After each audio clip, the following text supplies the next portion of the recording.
السلام علیکم ورحمۃ اللہ وبرکاتہ۔ السلام ورحمۃ اللہ وبرکاتہ۔ شیخ، یہ سوال ہے کہ جو بخشتے ہیں نا، قرآن پڑھ کے بخشتے ہیں، جیسے ماں باپ کو ہو یا جو میت ہو جاتی ہے تو پھر وہاں پڑھنا شروع کر دیتے ہیں، تو اس کے بارے میں تھوڑا آپ رہنمائی فرمائیے۔ بہت سارے لوگ یہ کام کرتے ہیں تو ان کو جواب دینا کس طریقے سے ہے، آپ بتائیے۔ دیکھیے، سب سے پہلی چیز جو ہمیں سمجھنی چاہیے وہ یہ کہ نیک عمل وہی ہے جو قرآن اور حدیث کے اندر بیان کیا گیا ہے۔ اگر قرآن کریم کے اندر کسی عمل کو بیان نہیں کیا گیا یا نبی اکرم صلی اللہ علیہ وسلم نے اس عمل کو نہیں کیا تو اس کی دو صورت ہو سکتی ہے۔ پہلی صورت تو یہ ہے کہ اس زمانے میں اس سے عمل کی وہ صورت پائی ہی نہیں جاتی تھی، یعنی اس زمانے میں وہ چیز ممکن ہی نہیں تھی، وہ صورت پہ پائی نہیں جاتی تھی، تو اس کی اصل ثابت ہونی چاہیے۔ اس صورت میں اصل ثابت ہونی، جیسے مثال کے طور پہ نبی اکرم صلی اللہ علیہ وسلم کے زمانے میں، صحابہ کرام کے زمانے میں صدقہ دینے کی جو صورت ہوتی تھی وہ یہ کہ اپنے ہاتھوں سے لے جا کر غریب کو دیتے تھے، یا غریب و فقیر اور مسکین آتے تھے تو ان کے ہاتھوں میں تھمایا جاتا تھا۔ آج کے زمانے میں صدقہ دینے کی بہت ساری نئی صورتیں ہیں، جیسے مثال کے طور پہ آپ پیسے کسی کے گھر جا کر دینے کے بجائے بینک کے ذریعے سے ٹرانزیکشن کر سکتے ہیں اور دیگر ذریعے سے آپ بھیج سکتے ہیں،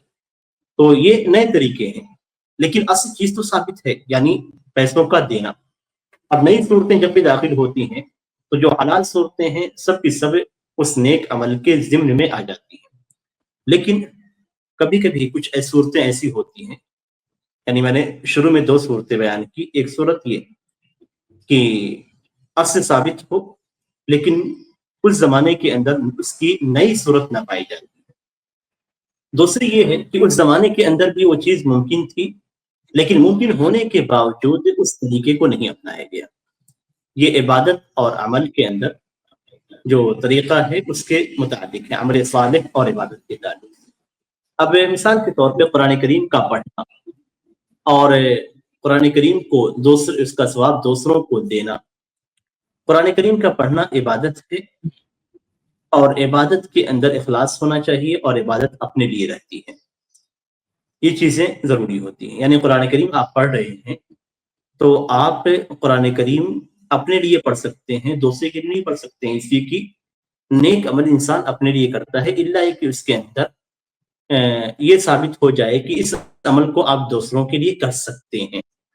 جیسے مثال کے طور پہ حج کرنا، عمرہ کرنا، یہ احادیث سے ثابت ہے کہ آپ دوسروں کے لیے بھی اس کو کر سکتے ہیں، لیکن عبادات کے اندر نماز پڑھنا دوسروں کے لیے نہیں، روزہ رکھنا دوسروں کے لیے نہیں، الا کی خاص صورت جو حدیث کے اندر بیان کی گئی۔ اب قرآن کریم کا پڑھنا اپنے لیے ہے، قرآن کریم عبادت ہے، پڑھنا عبادت ہے اور اس عبادت کو اپنے لیے کیا جائے گا۔ اب اگر کوئی شخص اس عبادت کو دوسرے کے لیے کرتا ہے تو قرآن اور سنت کے احکام کی مخالفت کرتا ہے۔ اب جس طریقے سے آج کے زمانے میں قرآن کریم کو پڑھ کر دوسروں کے لیے بخشا جاتا ہے، اگر یہ صورت نبی اکرم صلی اللہ علیہ وسلم کے زمانے میں تصور کی جائے تو صحیح اس زمانے میں تصور کر سکتے ہیں کہ صحابہ کرام یا نبی اکرم صلی اللہ علیہ وسلم قرآن کریم کو پڑھ کر کسی اور کو بخش کر سکتے ہیں یا دے سکتے ہیں ثواب کو۔ یہ صورت نبی اکرم صلی اللہ علیہ وسلم کے زمانے میں ممکن تھی۔ اب ہر وہ صورت جو نبی اکرم صلی اللہ علیہ وسلم کے زمانے میں ممکن ہو، صحابہ کرام کے زمانے میں ممکن ہو، اور ممکن ہونے کے باوجود نبی اکرم صلی اللہ علیہ وسلم نے یا صحابہ کرام نے اس عمل کو انجام نہیں دیا تو وہ عمل صحیح نہیں، وہ عمل صحیح نہیں۔ جیسے مثال کے طور پہ آپ گھر سے نکلتے ہوئے ہمیشہ 2 رکعت نماز پڑھنے کا اہتمام کرتے ہیں،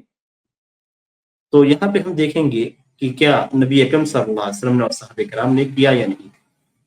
اس لیے کہ یہ ممکن تھا کہ اس عمل کو نبی اکرم صلی اللہ علیہ وسلم یا صحابہ کرام کر سکتے تھے لیکن نہیں کیا۔ اب اگر آپ کرتے ہیں یعنی سبب بناتے ہیں، اس چیز کو گھر سے نکلنے کو سبب بناتے ہیں تو یہ بدعت ہے۔ اسی لیے بدعات 6 چیزوں میں ہوتی ہے، جن میں سے ایک چیز سبب ہے، کسی چیز کو سبب بنا لینا، اور سبب بنا کے اس کو کرنا حالانکہ وہ ثابت نہ ہو. تو ایسے ہی قرآن کریم کی تلاوت اور اس کا ثواب دوسروں کو بخشنا یہ نبی اکرم صلی اللہ علیہ وسلم کے زمانے میں ممکن تھا، صحابہ کرام کے زمانے میں ممکن تھا، لیکن اس کے باوجود نہ نبی اکرم صلی اللہ علیہ وسلم نے اس کو انجام دیا، نہ صحابہ کرام نے انجام دیا. آپ کو اپنی اولاد سے، اپنے والدین سے محبت ہے، اس سے کہیں زیادہ اور حقیقی محبت نبی اکرم صلی اللہ علیہ وسلم کو اپنے اولاد سے تھی اور صحابہ کرام کو اپنے اولاد سے تھی، والدین سے تھی. نبی اکرم صلی اللہ علیہ وسلم کی حیات میں آپ کی 3 بیٹیاں فوت ہوئی، آپ کی بیوی حضرت خدیجہ رضی اللہ تعالیٰ عنہ فوت ہوئی، آپ کے بیٹے فوت ہوئے. اور ظاہر سی بات ہے جس طریقے سے درجات کی بلندی کے لیے ہم پڑھتے ہیں، وہ اس زمانے میں درجات کی بلندی کے لیے محبت کا تقاضا یہی تھا کہ نبی اکرم صلی اللہ علیہ وسلم جیسے ان کے لیے دعا کرتے تھے، جانور ذبح کر کے اس کے گوشت کو ان کی سہیلیوں میں تقسیم کرتے تھے، محبت کا اظہار کرتے تھے، تو اس طریقے سے یہ بھی ایک ذریعہ تھا، لیکن آپ نے اختیار نہیں کیا. صحابہ کرام میں سے کسی صحابی نے قرآن پڑھ کر کسی دوسرے کو نہیں بخشا. تو یہ طریقہ نہ نبی اکرم صلی اللہ علیہ وسلم کا طریقہ ہے اور نہ ہی صحابہ کرام رضی اللہ تعالیٰ عنہ کا طریقہ ہے.